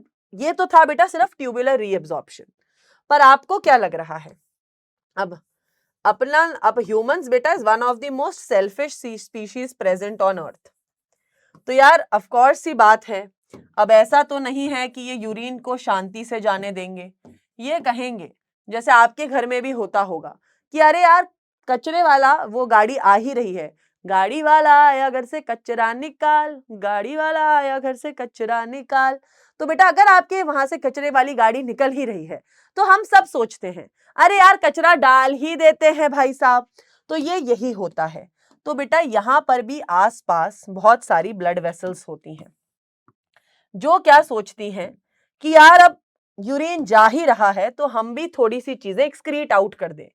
तो बेटा आपके पीसीटी को एक्सक्रीट आउट सिक्रीशन हो जाता है H+, K+, NH3, ये बेटा पीसीटी में सिक्रीट आउट हो जाता है। ऐसे ही बेटा डीसीटी में भी H+, K+, NH3, और यहां से बेटा ऐसे ही H+, K+ कलेक्टिंग डक्ट में भी सिक्रीट कर दिया जाता है कि यूरिन जा ही रहा है तो इन आयंस को भी बाहर लेते हुए निकल जा। This is tubular secretion. Tubular secretion बेटा एक एक्टिव प्रोसेस है। ये प्रोसेस इसलिए की जाती है ताकि आपका यूरिन में जो बैलेंस है ऑफ पीएच वो मेंटेन हो। वरना आप खुद ही सोचो, अगर आपका यूरिन बेटा बहुत ज्यादा एसिडिक होगा तो आपको खुद को आपकी यूरेथ्रा के साइड पे जलन होने लगेगी, आपको यूरिनरी ब्लैडर, आपकी यूरेथ्रा सब बहुत जलने से लगेंगे। ठीक है, तो हम क्या चाहते हैं, यूरिन न्यूट्रल पीएच का इतना भी एसिडिक ना हो जाए, तो उसका balance, acid base balance maintain करने के लिए ये आयंस को एक्सक्रीट आउट किया गया है, सिक्रीट किया गया है किसमें, नेफ्रॉन में, ताकि बेटा ये यूरिन जो है इसका पीएच मेंटेन हो जाए। क्या क्या चीजें होती हैं ये आपको पता होना चाहिए। पीसीटी में H+, K+, NH3, इसमें भी H+, K+, NH3, यहाँ पे H+, K+। ठीक है, तो ये खत्म होता है बेटा हमारा यूरिन फॉर्मेशन। और यूरिन फॉर्मेशन के साथ ही एक बहुत प्यारा कॉन्सेप्ट आता है काउंटर करंट मैकेनिज्म, जो बेटा एनसीईआरटी ने यूरिन फॉर्मेशन के साथ ही बहुत प्यारे तरीके से समझा दिया है। अब काउंटर क्या होता है, आप लोगों को ये शब्द का तो मतलब पता होगा, काउंटर। चलो तुम लोगों को इस वर्ड का मतलब पता होगा, रोस्ट, सबको पता है ना। आजकल तो वैसे ही हर कोई देखता है रोस्ट वीडियोस, इसने इसको रोस्ट कर दिया, इसने उसको रोस्ट कर दिया, आरू मैम ने इनको रोस्ट कर दिया है ना। तो क्या हर कोई किसी ना किसी को रोस्ट करता है, and I think everybody is like roasting me. ये इसने जवाब दिया मुझे, इसको मैं ऐसे उल्टा जवाब दूंगी। तो यार ये सबके साथ होता है कि वी टेंड टू गिव ऐसे बैड रिप्लाईज टू एवरीबडी कि ओ हेलो तूने मुझे कैसे बोल दिया ब्रो, तू भी उल्टा सुनेगा है ना। तो काउंटर, काउंटर आप ये तो आप समझ गए, काउंटर मतलब पैरेलली, वो जवाब दिया मैं जवाब दी, वो दिया मैं दी, ऐसे में कंटिन्यूसली जब रोस्टिंग बैटल हो जाती है। ठीक है, तो काउंटर, काउंटर करंट भी बेटा कोई ऐसा ही मैकेनिज्म होता है। काउंटर करंट मैकेनिज्म में अब होता क्या है मैं आपको बताती हूं। तो ये रहा बेटा आपका नेफ्रॉन। अब आपको ये चीज तो मैंने पहले ही बताई थी, बहुत पहले ही बताई थी कि भाई आपका नेफ्रॉन का जो कुछ हिस्सा है वो कॉर्टेक्स में है और कुछ हिस्सा जो है आपके नेफ्रॉन का मेड्यूला में है। ठीक है, कुछ हिस्सा कहाँ है, कॉर्टेक्स में है, कुछ हिस्सा मेड्यूला की तरफ है। अब बेटा आपको पता है आपकी वासा रेक्टा भी इसी साइड पे है। ठीक है, आपकी वासा रेक्टा भी इसी साइड पे है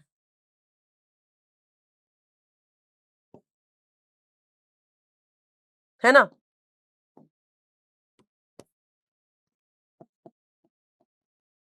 तो बेटा अब होता क्या है, यूरिन कैसे बह रहा है, यूरिन बेटा इस डायरेक्शन में बह रहा है, लूप ऑफ हेनले में। यहां पे बेटा ब्लड कैसे बह रहा है, वासा रेक्टा में यूं। हमने पढ़ा भी था कि वासा रेक्टा और ये एक दूसरे के पैरेलल हैं। तो बेटा यहां पे आप काउंटर देख सकते हो, यहां नीचे यहां ऊपर, यहां नीचे यहां ऊपर, तो ये काउंटर है। काउंटर मतलब ऑपोजिट चल रहा है भाई काम, ये नीचे ये ऊपर, ये नीचे ये ऊपर, तो दिस इज काउंटर। अब करंट मैकेनिज्म क्या है, सो बेसिकली बेटा क्या होता है, आप लोगों के मेड्यूला का बेसिकली काम है कि किडनी का जो मेड्यूला वाला हिस्सा है ये कॉन्सेंट्रेटेड रहना चाहिए, ये क्या रहना चाहिए, कॉन्सेंट्रेटेड रहना चाहिए। ठीक है, क्योंकि वो चीज यूरिन फॉर्मेशन के लिए भी इंपॉर्टेंट है, राइट। हमने देखा था कि यहाँ पे यूरिन कॉन्सेंट्रेटेड होना चाहिए। तो नॉर्मली ये कॉन्सेंट्रेटेड अब रहता कैसे है, तो यार देखो आपकी जो असेंडिंग लूप ऑफ हेनले है ये आयंस एक्सक्रीट आउट करती है। ठीक है, ये आयंस बेटा, ये आयंस क्या होते हैं, आपके मेड्यूला रीजन में आ गए।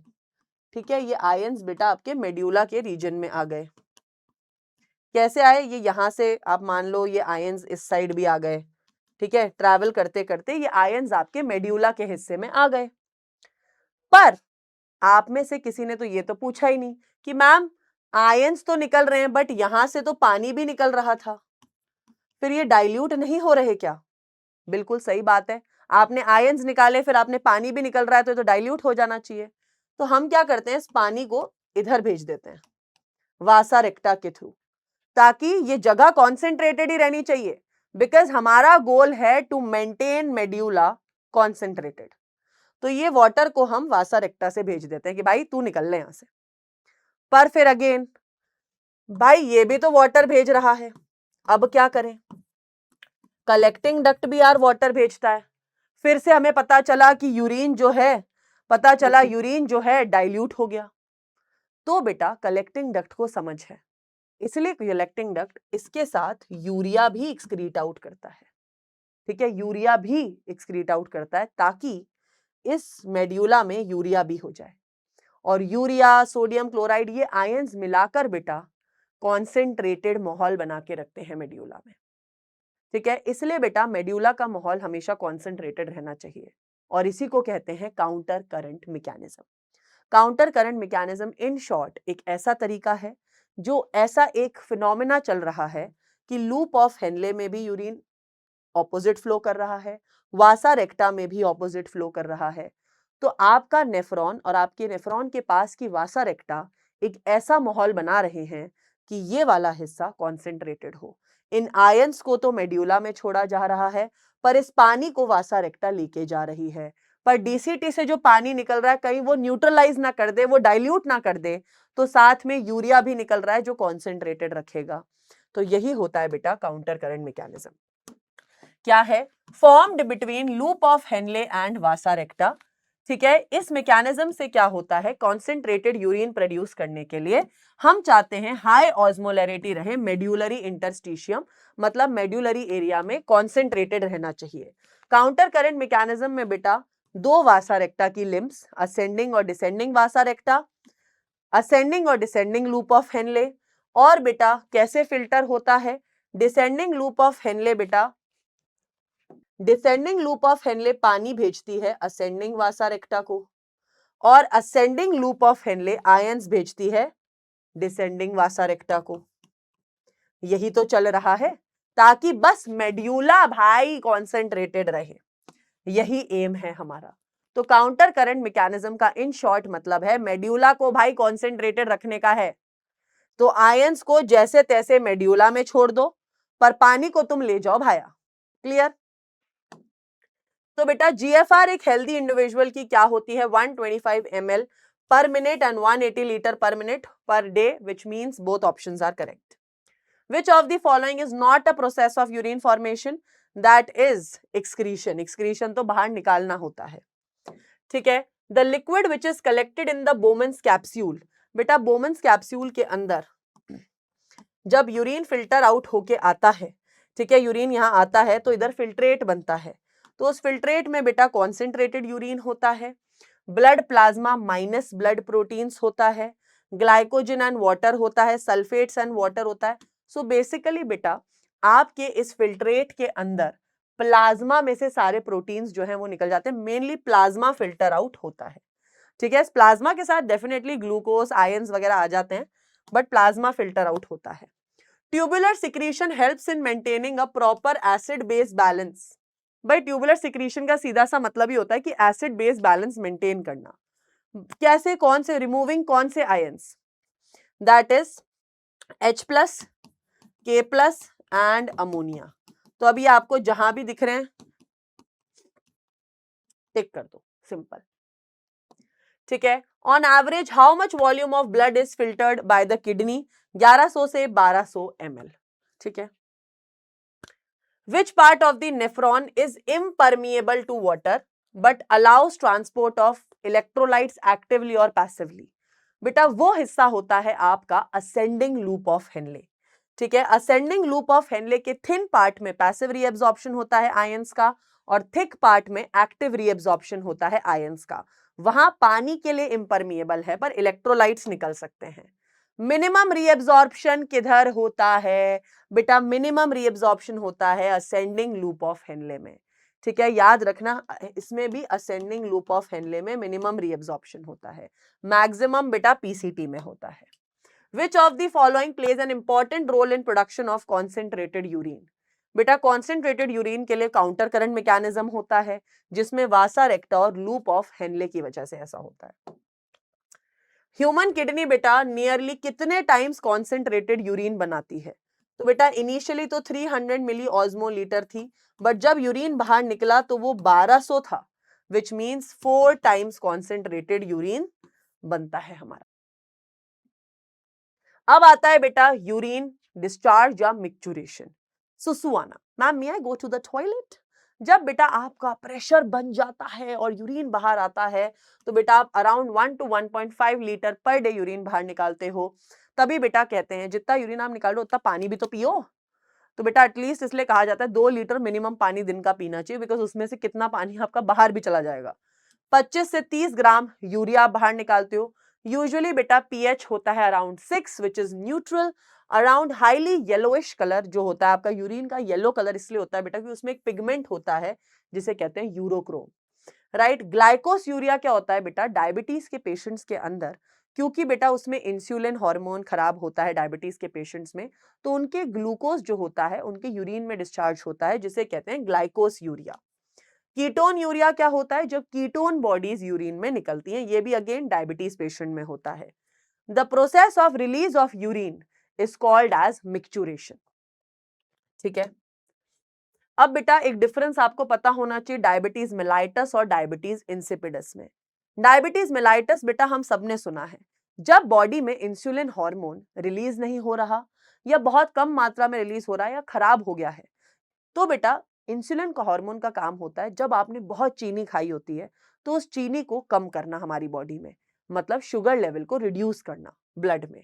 बट बेटा अगर इंसुलिन नहीं है तो ब्लड शुगर लेवल बढ़ जाएगा, विच मीन्स आपके यूरिन में से ग्लूकोज निकलेगा, ग्लाइकोस यूरिया।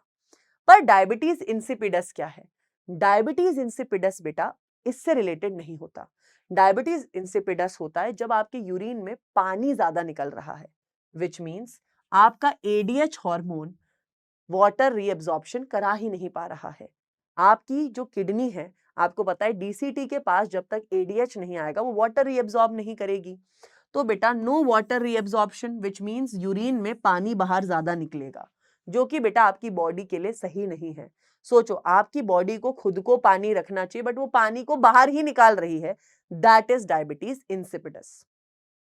ठीक है, सो अब क्या होता है, क्या न्यूरल रिफ्लेक्स होता है? ठीक है, क्या न्यूरल रिफ्लेक्स होता है बेटा मैं आपको बताती हूं। सो मान लीजिए ये है आपका brain, this is the brain and this is the urinary bladder. तो बेटा यूरिनरी ब्लैडर में यहां पे होती है डेट्रूसर मसल,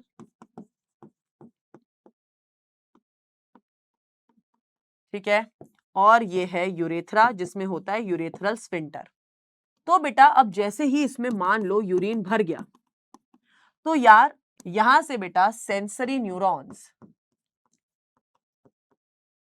इंफॉर्मेशन लेके जाएंगे कि यार भाई इसके तो भाई यूरिनरी ब्लैडर में यूरिन भर चुका है, अब want to go to the toilet toilet. तो बेटा ब्रेन कहता है ओके फाइन, समझ गया मैं।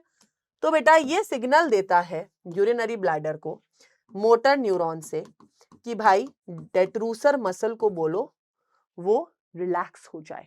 ठीक है, कॉन्ट्रैक्ट रिलैक्स होगी तभी बेटा ये जो यूरिन है ये नीचे की तरफ आएगा। फिर ये दूसरा सिग्नल बेटा इस यूरेथ्रा को देता है कि यूरेथ्रा भाई तू रिलैक्स हो जा, तू रिलैक्स हो जा, खुल जा, ताकि ये यूरिन बाहर जा सके। ठीक है, ये यूरिन बाहर जा सके। क्लियर है? तो इस तरीके से बेटा आपका जो होता है ना, यहाँ पे अब आपको पता कैसे चलता है एक्चुअली क्या होता है, आपके इधर है ना यूरिनरी ब्लैडर में कुछ रिसेप्टर्स होते हैं जो एकदम ऐसे सेंसिटिव हो, रिसेप्टर्स होते हैं, तो फील कर लेते हो my God urinary bladder is full, तो सीधा सिग्नल ब्रेन को चला जाता है। आप लोगों के घर में वॉशिंग मशीन होगी, जैसे ही कपड़े धुल जाते हैं तो वॉशिंग मशीन एक आवाज निकालती पीप पीप जो भी निकालती है, या आपके घर में भी होगा, कृपया करके अपनी मोटर का बटन बंद कर लें क्योंकि टंकी भर चुकी है। ऐसे एक सिग्नल बजता है कई लोगों के घर में, यार मेरे घर में नहीं है ये अलार्म, मैंने बस सुना है लोगों के घर में, ठीक है। तो वैसे ही बेटा ये सिग्नल गया है इसको कि यार भर गई है यूरिनरी ब्लैडर की टंकी, अब बाहर निकालने का समय आ गया है, ठीक है। अब आता है बेटा topic regulation of kidney function. यार हम लोगों की बॉडी में ना हर चीज का एक बैलेंस होना बहुत जरूरी है। हर चीज मतलब आपके ब्लड का भी बैलेंस। मान लो किसी को चोट लग गई, उसकी बॉडी में से बहुत सारा ब्लड बाहर बह गया, फिर हमारी बॉडी क्या करेगी? या हमें कुछ ब्लड रिलीज करना है, मतलब बैलेंस हमेशा रहना चाहिए। तो यार किडनी भी उस चीज में हमारी मदद करती है, और उसमें बेटा किडनी का रेगुलेशन कैसे होता है? By hypothalamus, by JGA, by ANF. तीनों को हम पढ़ते हैं एक एक करके। सबसे पहले पढ़ेंगे हम regulation of kidney by hypothalamus. तो मान लीजिए आपके कोई चोट लग गई, ठीक है, एनी चोट, जिसकी वजह से बेटा आपका जो ब्लड है वो कम हो रहा है, खून बहे जा रहा है, विच मीन्स आपके ब्लड की वॉल्यूम कम हो गई है।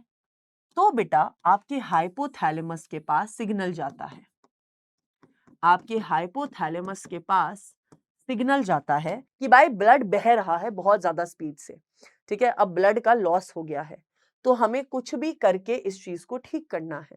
तो बेटा हाइपोथैलेमस जो होता है आपकी पोस्टीरियर पिट्यूटरी को सिग्नल देता है to release hormone ADH, anti diuretic hormone.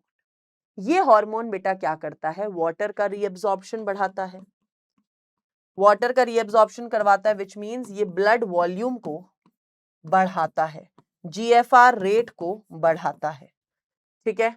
ये क्या कर रहा है? हर चीज का रीअब्जॉर्प्शन करवा रहा है, तो हर चीज को जो है ये बढ़ा रहा है।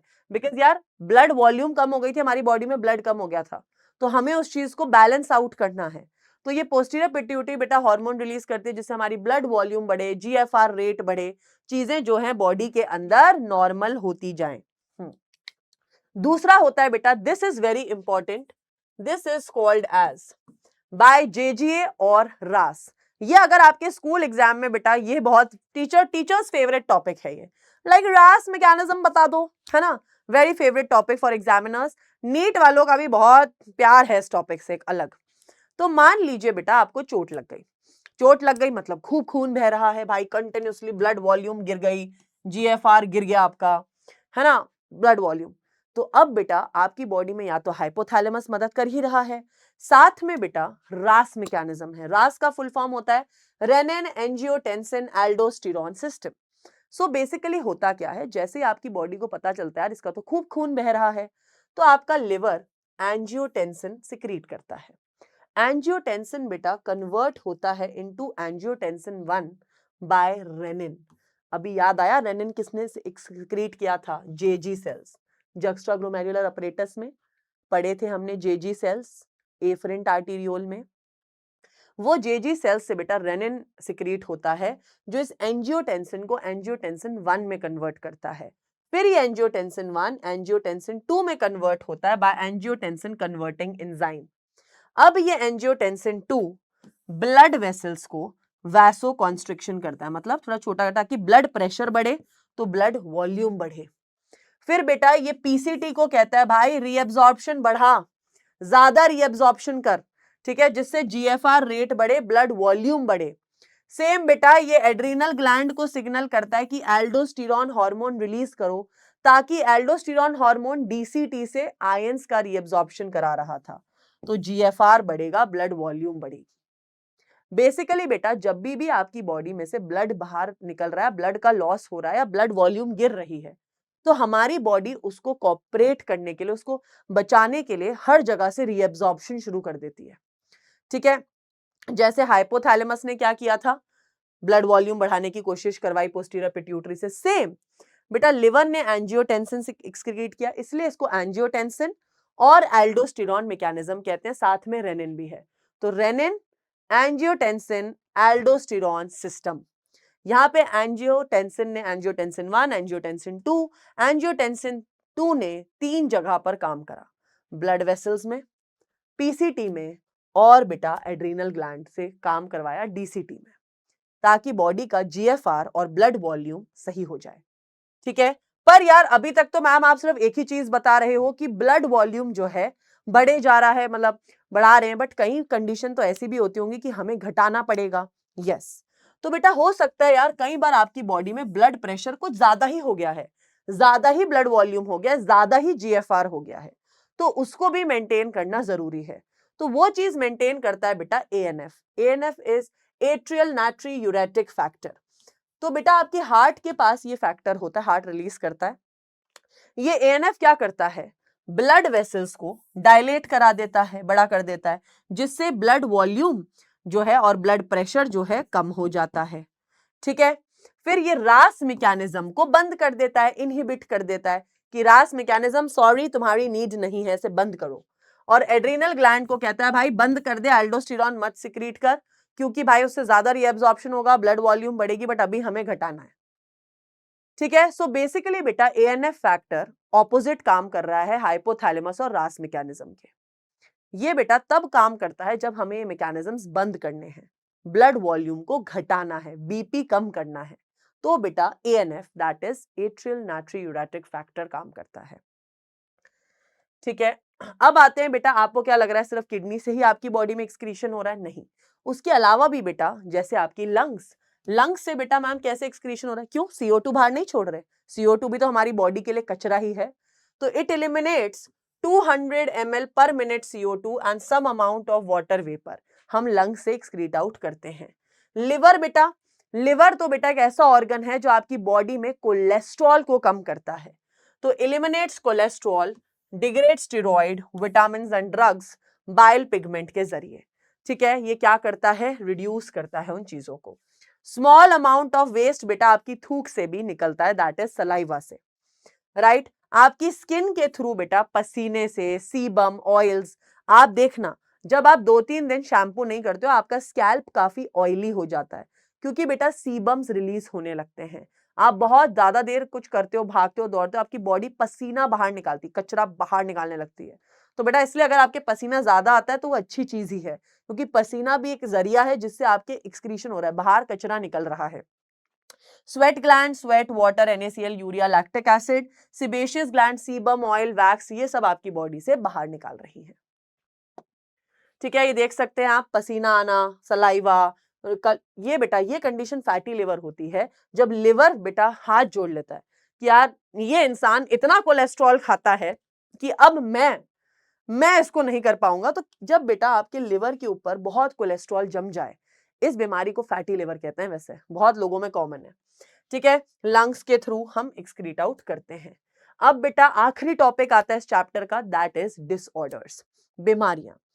भाई पहली बीमारी है ग्लोमेरुलोनेफ्राइटिस। कई बार बेटा ग्लोमेरुलस रीजन में इंफेक्शन होने की वजह से नेफ्रॉन के उस रीजन में स्वेलिंग हो जाती है, that is inflammation of the glomerulus, जिससे फिल्ट्रेशन मेम्ब्रेन पे फर्क पड़ता है। मतलब आपका जो ये ग्लोमेरुलस है यहाँ पे सूजन आ गई। ठीक है, जिस बीमारी को कहते हैं ग्लोमेरुलोनेफ्राइटिस। रीनल कैल्कुलाई होता है किडनी स्टोन। बेटा जब आप ज्यादा ही कैल्शियम खा लेते हो, ज्यादा कैल्शियम भी बॉडी के लिए अच्छी नहीं है बेटा, कोई भी चीज इन ज्यादा quantity is not good for the body. तो बेटा आपकी बॉडी में जब ज्यादा कैल्शियम होता है तो कैल्शियम ऑक्सलेट के सॉल्ट बनती है, जिससे बेटा किडनी में स्टोन्स बनते हैं। ठीक है, किडनी स्टोन्स जिसे कहते हैं रीनल कैल्कुलाई। फिर बेटा एक बहुत ही खतरनाक बीमारी है, दैट इज यूरीमिया। यूरेमिया बेटा एक बीमारी होती है जिसमें हमारे ब्लड में यूरिया बहुत सारा हो रहा है और वो निकल नहीं पा रहा है। ठीक है, बेसिकली ये इसलिए होता है कि हमारी मान लो किडनी काम नहीं कर रही ढंग से, ग्लोमेरुलोनेफ्राइटिस बहुत ज्यादा हो गया, ग्लोमेरुलस फिल्टर ही नहीं कर पा रहा है। तो बेटा जब आपकी किडनी काम नहीं करती है, विच मीन्स आपका ब्लड टॉक्सिक होता जा रहा है, ब्लड में यूरिया भरता जा रहा है और उसको बाहर नहीं निकाल पाना is called as uraemia, presence of urea in blood. But बेटा ऐसे लोगों के लिए एटलीस्ट दुनिया में एक ट्रीटमेंट है जिसे कहते हैं हीमोडायलिसिस। हीमोडायलिसिस का मतलब क्या होता है? जो पेशेंट है बेटा हर महीने हर थोड़े टाइम में डॉक्टर के पास जाता है, डॉक्टर उनके बॉडी से एक मशीन कनेक्ट करते हैं जिसे कहते हैं डायलाइजिंग मशीन। इस मशीन में बेटा उनका खून जाता है, इस मशीन में जितना भी कचरा है, यूरिया है, वो बेटा बाहर निकाल दिया जाता है और अच्छा साफ पानी से इस यूरिन को क्लीन करके वापस पेशेंट की बॉडी में डाल दिया जाता है। This is called as haemodialysis. ये बेटा हर मंथ या कुछ थोड़े दिनों में कराना पड़ता है ताकि उनका ब्लड में से यूरिया निकले। सो बेसिकली बेटा ये एक आर्टिफिशियल किडनी है, मान सकते हो ये एक आर्टिफिशियल किडनी है। ये बेटा उन लोगों में कराना पड़ता है जिन लोगों के किडनी फेलियर है मेनली। फिर आ गया बेटा आखिरी टॉपिक, एक्यूट रीनल फेलियर या kidney failure. When kidney fails to work in such situation organ transplantation needs to be done. भाई किडनी ने कत्ते ही काम करना बंद कर दिया तो बेटा क्या करना पड़ेगा, ऑर्गन ट्रांसप्लांट, उनकी किडनी किसी और की किडनी लगानी पड़ेगी। टिश्यू मैच, भाई जिसकी भी किडनी लगे उससे ब्लड ग्रुप और टिश्यू मैच होना बहुत जरूरी है। तो tissue matching is done for the organ transplantation often to stop unwanted immune response. अब होता क्या यार, हमारी बॉडी में ना कोई भी चीज जब बाहर से लगाई जाती है तो हमारी बॉडी को लगता है यार ये मेरी तो नहीं है।